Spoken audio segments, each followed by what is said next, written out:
Happy Fiesta mga kaparokya! Ngayong 50th Fiesta ng Our Lady of Fatima Parish, kayo po ay malugod naming inaanyayahan sa ating mga fiesta activities.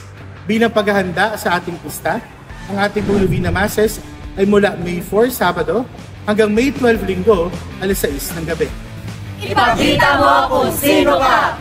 Singing and Dancing Competition! May 10, Friday ng gabi, 6 p.m. sa Barangay San Isidro. Kita-kits! Sisimba at susumba! May 11, alas 7 ng umaga sa labas ng simbahan. Parish Night, Beauty Fair, Street Party! May 11, Sabado, alas 7 ng gabi, dito po sa ating parokya. Ang misa po ng ating mahal na obispo, Bishop Onesong Kyoko, ay si May 12, Linggo, alas 6 ng gabi. At ang ating Fiesta Mass naman po ay si eksaktong pista ng Our Lady of Fatima, May 13, Lunes, alas 6 din po ng gabi. At ang ating Fiesta Motorcade po ay si May 13, Monday, pagkatapos ng ating Fiesta Mass. Sana po magkita-kita tayong lahat sa mga fiesta activities ng ating parokya. Fiesta sa Fatima! Masaya